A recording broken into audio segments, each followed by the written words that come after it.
Well, hello guys, welcome back to Lokean Gaming. Ooh, these look so pretty. Please don't start drifting.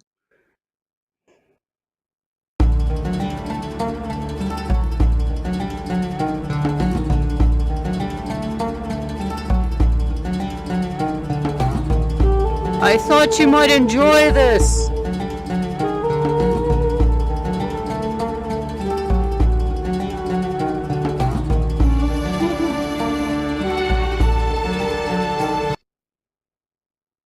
We are about to enter the largest and most beautiful tomb in all of ancient Egypt.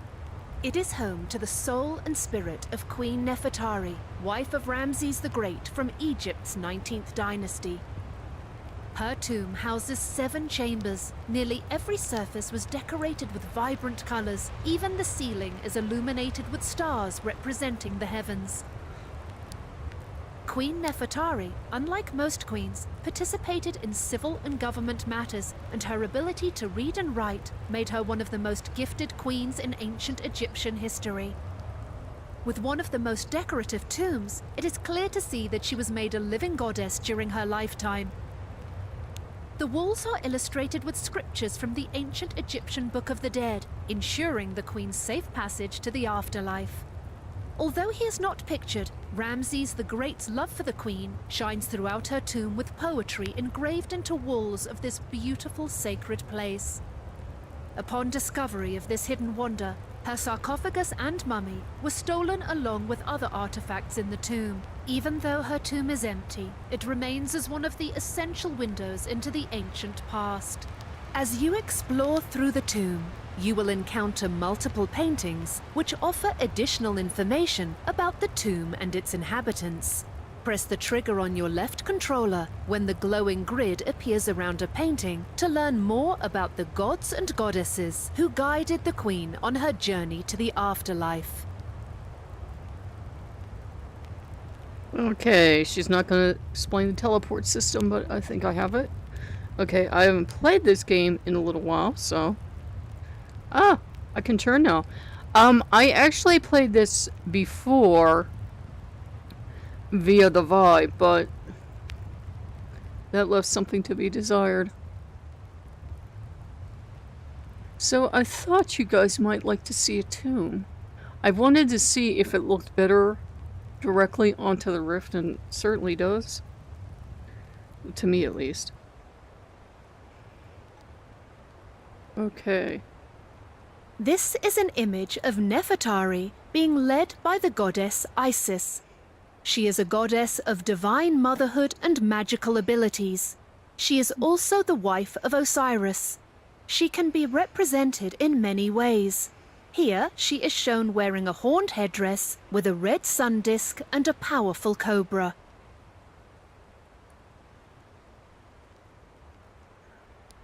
Okay. This is just beautiful, and this is the actual tomb. By the way, if you go to Steam, This you will is see. the scarab beetle god Khepri. Khepri is a solar deity associated with sun at dawn. He was responsible for assisting the sun's journey across the sky each day. Okay, so apparently my torches are a little iffy on this one. This vulture is a manifestation of the goddess Nekhbet. She is the goddess of Upper Egypt or Southern Egypt. In each one of her claws, she is holding a Shen symbol, a ring that symbolizes eternity and protection. Okay, let's go in here, shall we? Yeah, this is improved over the other version I have, because I can turn around on this one without breaking my full neck. The seated figure is Osiris, the god of the dead and king of the underworld. His green skin represents fertility and rebirth. He wears a tight white garment representing mummification, and he's holding the crook and flail, which are symbols of kingship and leadership. And keep in mind, this is a scan of the actual tomb. This isn't, you know, what someone thought a tomb looked like.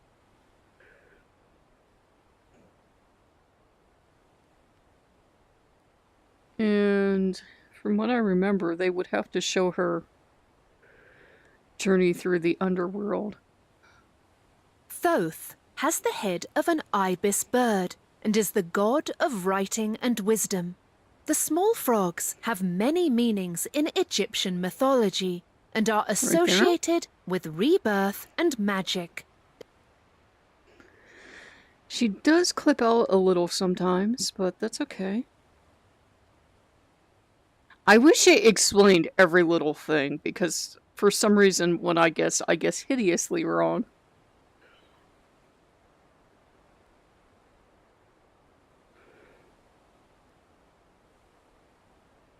This is just so beautiful.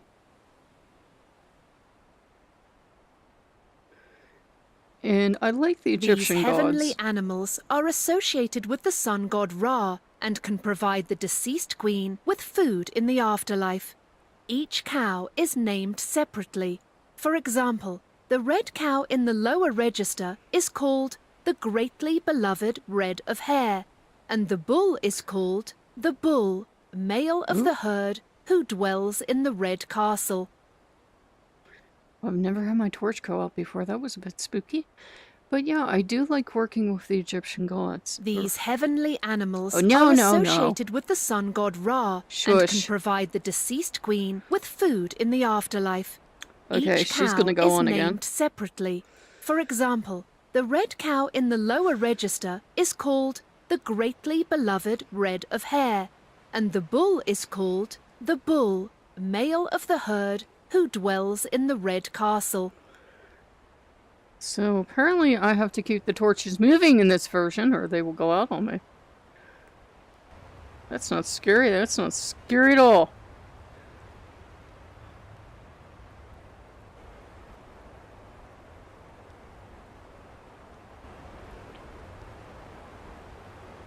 Aha. This is the god Anubis. He has the head of a wild dog, known in ancient Egypt as the jackal.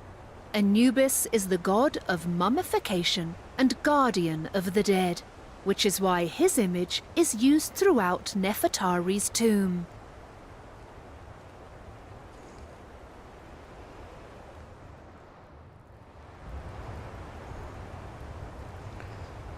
We can go up a little, at least, have a look at the pack. See, this was actually all scanned into here, so you can pause it and try to read that. Okay. And we can look up and see into there. But yeah, a lot of the tombs, unfortunately, were looted. And I've always had mixed feelings about going into the tombs of the dead, but if they hadn't, we wouldn't know anything about them.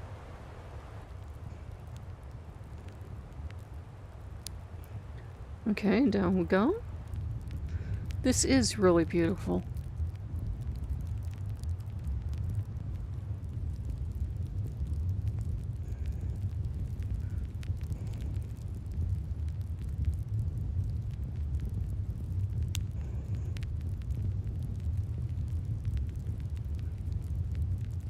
Aha. Yes, sometimes they're in odd placements. The goddess in this painting is Neith. She is an ancient creator goddess, identified by her headdress, which is 2 bows and a shield. Neith was both a patron goddess of war and hunting, as well as the creative practice of weaving.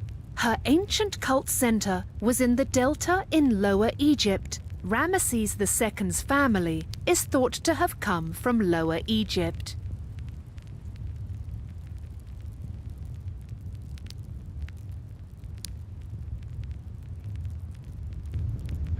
No? Okay.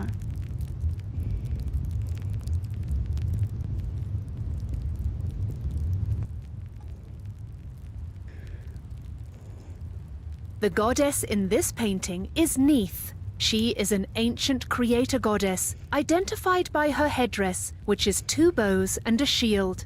Neith was both a patron goddess of war and hunting, as well as the creative practice of weaving. Her ancient cult center was in the Delta in Lower Egypt. Ramesses II's family is thought to have come from Lower Egypt. I do not think that was correct. Okay. The painting on the lintel shows a There. beautiful image of the goddess Ma'at. She There we is go. spreading her protective wings That's over better. the entrance to the queen's burial chamber. Ma'at was the goddess of truth, justice, and order. Ma'at is usually identifiable by the feather she wears on her head. And keep in mind, again, guys, we are in the actual tomb so far as we can be. The seated black dog is the jackal god Anubis. Anubis is the god of mummification, and he protects the deceased as they pass into the underworld.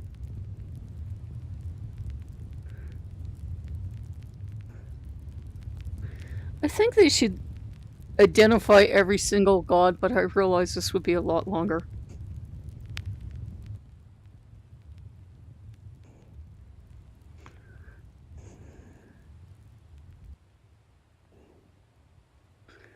Isn't this beautiful? And we're taking our time. It's, you can see, you can sometimes activate the wrong tour guide doodly-doo. But this is something else, guys. This is a free experience, by the way, if you have the Rift or you have the Vive. I'm not sure if it was ported to anything else yet. So beautiful. Oh, a little too close to the corner.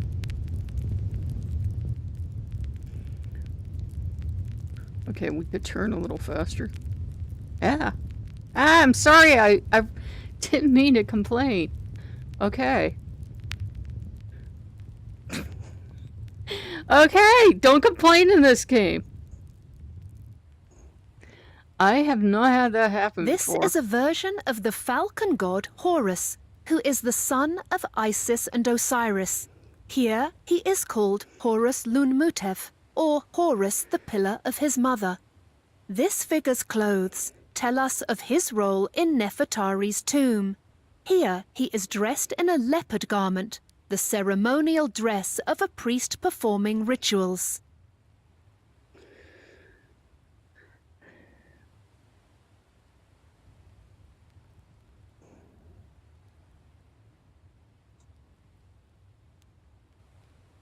This is the guardian of the fifth portal to the underworld. This guardian is represented as a child holding two knives across its chest.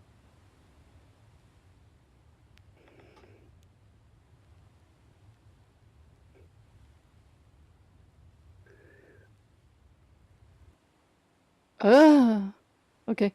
We can fix this. Hold on. Or we can't. Oh no, I teleported off the map.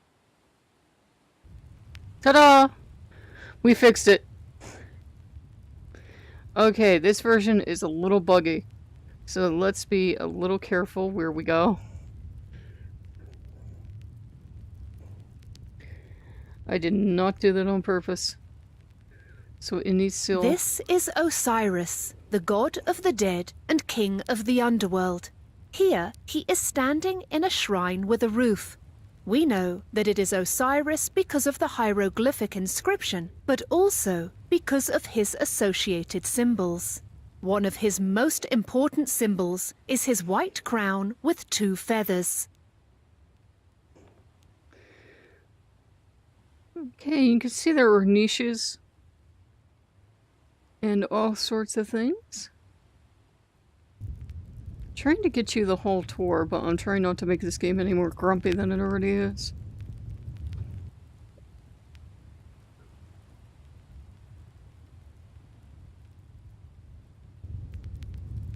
Yeah, we were back there.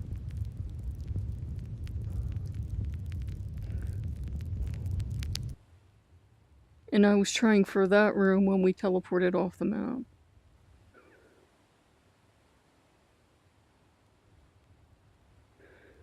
Okay, that is definitely new. What is that? Ah. He put his calling card in.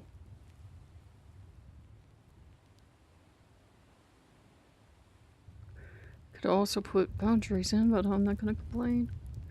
It's free. The seated figure on the left is the goddess Nephthys. You can tell by her head, which is made of 2 hieroglyphics. The top symbol, which looks like a bowl, means lady, and the bottom rectangular symbol means mansion. So she is the lady of the mansion. The next 2 figures are the sons of Horus. They are Cabesinuf with the head of a falcon and Happy with the head of a baboon. The sons of Horus are also the protectors of the mummy's internal organs. That is why their heads are seen on canopic jars. Oh, she's got 2. Where are the other 2? He had 4 sons that I know of. Ah, here we are.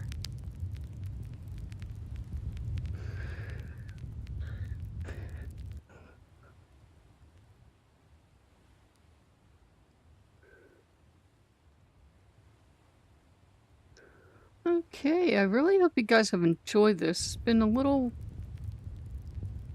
kicky, but that's okay for a free experience. And for, we're traveling through something that was scanned, so it's actually holding up quite well. Sometimes they get a little grumpy.